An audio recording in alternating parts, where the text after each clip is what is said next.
ప్రియమైనటువంటి భారతదేశ రాజ్యాంగ పౌరులారా, మీ అందరికీ ముందుగా జై భీమ్.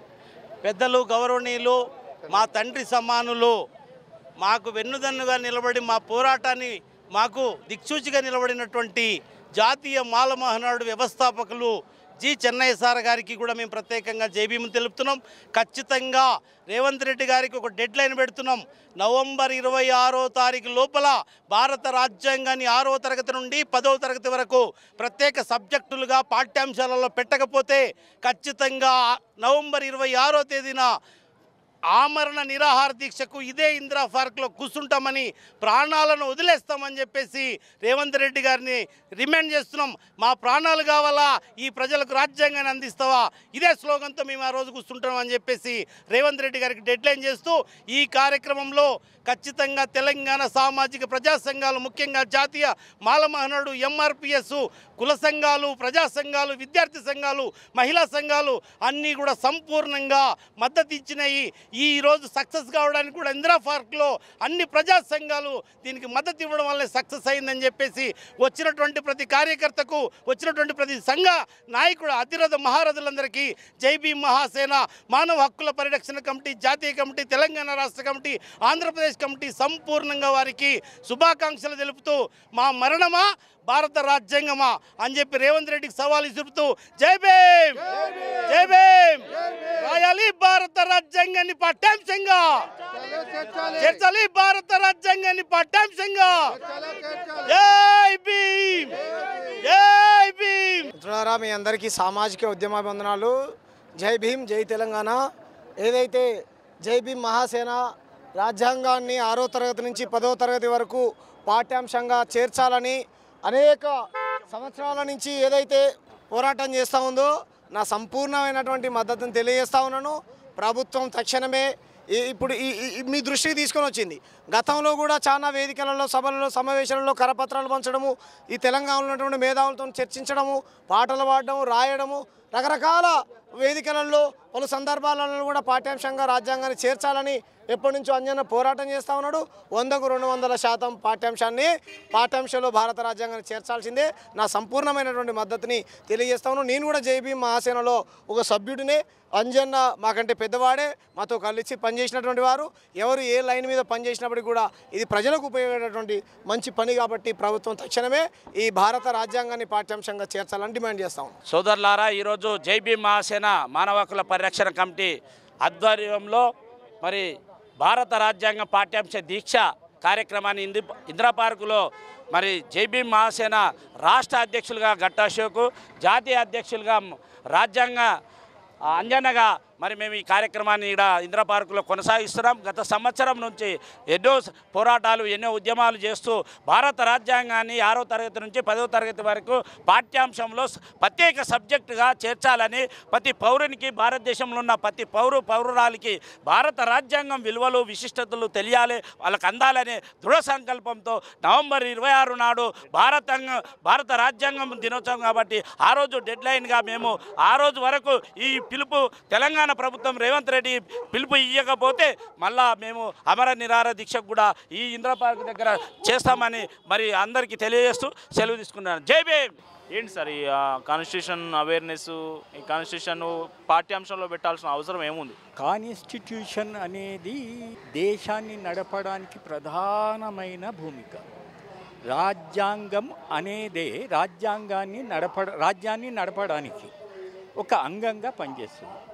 అయితే ఇక్కడ ఒక ఆట ఆడడానికి కొన్ని రూల్స్ ఉంటాయి. ఆ రూల్స్ ప్రకారంగానే ఆడడం జరుగుతుంది. ఒక్క రూల్ తప్పినా ఆ ఆటను ఆపేసి ఆ రూల్ను సవరించి మళ్ళీ ఆడించడం జరుగుతుంది. ఒక ఆటకే అంత ప్రాముఖ్యత ఈ యొక్క రూల్స్కు ఉన్నప్పుడు దేశాన్ని నడపడానికి, రాజ్యాన్ని నడపడానికి కొన్ని రూల్స్ రాయడం జరిగింది. ఆ రూల్స్ ప్రకారంగా పాలకులు నడుచుకోవాలి, ప్రజలు నడుచుకోవాలి. ఆ రాజ్యాంగం ప్రకారంగా విద్య, వైద్యము, నివాస గృహము, ఉద్యోగాలు ప్రతి ఒక్కటి సిస్టమేటిక్గా అందించాలనే ఉద్దేశంతో రాజ్యాంగ రచన జరిగింది. ఆ తర్వాత 1950 జనవరి నుంచి అమల్లోకి వచ్చింది. కానీ దురదృష్టవశాత్తు ఒక్క ఆర్టికల్ కూడా అమలు జరగడం లేదు. అమలు జరగకపోవడం వల్ల ఇవాళ ప్రతి ఒక్క వింగు లోపల భయంకరమైన అనేక దుస్థితి ఏర్పడడానికి కారణమవుతుంది. కారణం ఏంటిది? సిస్టమ్ తప్పడము. అనుకున్నది ఒకటి, చేస్తున్నది ఒకటి.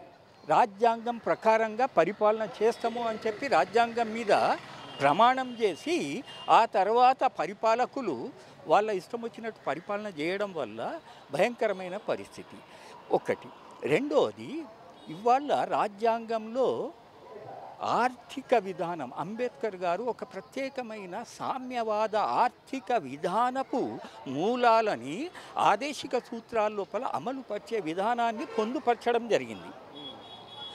ఆ ఆర్థిక విధానాన్ని పక్కకు పెట్టేసి బ్రిటిష్ వాళ్ళ కాలం నాటి వాళ్ళు పరిపాలన చేస్తున్నప్పటి పెట్టుబడిదారీ ఆర్థిక విధానం ద్వారానే పరిపాలన జరుగుతున్నది. కాబట్టి ఈ యొక్క పెట్టుబడిదారీ ఆర్థిక విధానము ఒక రకమైన ప్రజలను పీడించి లాభం పేరుతోటి అనేక రకాలుగా దుశ్చర్యలకు పాల్పడుతున్నది. కాబట్టి ఇవాళ ఈ యొక్క రాజ్యాంగము భ్రష్టు పట్టడానికి ఈ పాలకులు కారకులవుతున్నారు. దానికోసం ఇవాళ ఈ రాజ్యాంగం గురించి ఒక్కొక్క ఆర్టికల్ ఎలా అమలు జరపాలి, అమలు జరిగే విధానం ప్రజలకు తెలిసినప్పుడు పాలకులకు క్వశ్చన్ చేయడం జరుగుతుంది. అయితే ఇవాళ రాజ్యాంగం పాఠ్యాంశాల్లో పెట్టాలి అనే ఒక డిమాండ్ కారణం ఏంటిది? అసలు పాఠ్యాంశం అంటేనే అసలు సమాజాన్ని ఎట్లా నడపాలి ఏంటిది అనేది ఒక్కొక్క అంశాన్ని తెలిపి పౌరులుగా తయారు చేసి దేశాన్ని నడపడానికి ఉపయోగపడుతుంది. కానీ ఇవాళ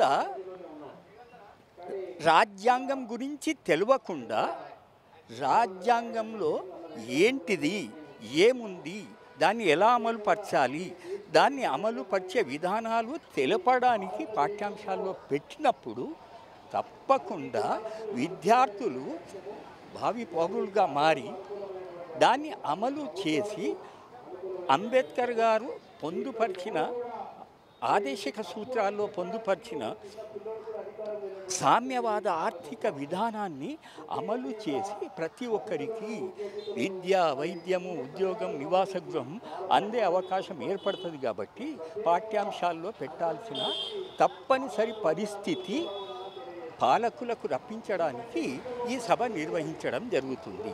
ఏంటన్నా రాజ్యాంగ దీక్ష చేయడం ఏంటి? రాజ్యాంగం కోసం దీక్ష చేస్తున్నారా? రాజ్యాంగం ఏం చేయాలని దీక్ష చేస్తున్నారు? ఎందుకు? ఇప్పుడు కులాలకు సంబంధించి, మతాలకు సంబంధించిన మత గ్రంథాలు ఉన్నాయి. ఈ దేశాన్ని, ఈ రాష్ట్రాన్ని పాలించడానికి రాజ్యాంగం ఉన్నది. కాబట్టి రాజ్యాంగం అనేది విద్యార్థులకు అర్థం కావాల్సినటువంటి అవసరం ఉన్నది. చదువుకున్నటువంటి విద్యార్థులకు రాజ్యాంగం గురించి అర్థమైతే వాళ్ళు కూడా గొప్ప నాయకులే ఈ దేశాన్ని బ్రహ్మాండంగా పాలించే అవకాశం ఉంటుంది. కాబట్టి ముఖ్యంగా ఈ రాష్ట్రంలో మరి విద్యార్థులను కూడా కులానికి సంబంధించి, మతాలకు సంబంధించి అనేకమైన ఫీడ్బ్యాక్ వాళ్ళకి ఇస్తూ ఉన్నారు. ఇంకా చెడగొట్టే ప్రయత్నం చేస్తూ ఉన్నారు. ఈరోజు కులము, మతం అనేది మన ఏమంటారు ఇంటి లోపల ఉండాలి. బయటకు వచ్చిన తర్వాత రాజ్యాంగబద్ధంగా మనం అందరం లౌకిక భారతదేశంలో సరిసమానంగా బతకాలి. ముఖ్యంగా ఈరోజు 6వ తరగతి నుంచి 10వ తరగతి సంబంధించి అనేక అంశాలు, అంటే వ్యక్తులకు సంబంధించి, అంటే ఈ రాష్ట్రాన్ని కానీ ఈ కేంద్రాన్ని కానీ పాలించినటువంటి వాళ్ళ విషయం కానీ లేకపోతే ఇంకొంతమంది వ్యక్తిగత విషయాలు కూడా దాంట్లో పొందుపరిచారు. కానీ ఈరోజు 6వ తరగతి నుంచి 10వ తరగతి వరకు ఈ రాజ్యాంగాన్ని పాఠ్యాంశంలో చేర్చడం ద్వారా విద్యార్థులందరూ కూడా భారత రాజ్యాంగం ద్వారా కేంద్ర రాష్ట్ర ప్రభుత్వాలు పాలించబడుతున్నాయి. ప్రజలందరూ కూడా ఈ ప్రభుత్వాన్ని ఏర్పాటు చేస్తున్న విషయాన్ని వాళ్ళు తెలుసుకునే అవసరం ఉంటుంది. మరి ముఖ్యంగా భారత రాజ్యాంగంలో ఉన్నటువంటి ఆర్టికల్స్ ఏవైతే ఉన్నాయో అవన్నీ కూడా ఈరోజు మహిళలకు హక్కు కల్పించింది, రైతులకు హక్కు కల్పించింది, ఉద్యోగస్తులకు హక్కు కల్పించింది, కార్మికులకు హక్కు కల్పించింది. ఈరోజు ప్రతి ఒక్క విషయంలో మరి హక్కు కల్పించినటువంటి విషయం వాళ్ళకి అర్థం కావాల్సినటువంటి అవసరం ఉంది. ఆ దిశగా ఒక మంచి ప్రయత్నం ఇది. ఎందుకంటే ఈరోజు ఈ దేశంలో విద్యార్థులే ఈ దేశ భవిష్యత్తు, విద్యార్థులే భవిష్యత్ దేశానికి మరి అన్ని విషయాలలో వాళ్ళు చేసేవాళ్ళు. అలాంటప్పుడు విద్యార్థులకు మరి రాజ్యాంగం గురించి అర్థమైతే వాళ్ళ భవిష్యత్తులో మంచి గొప్ప నాయకులై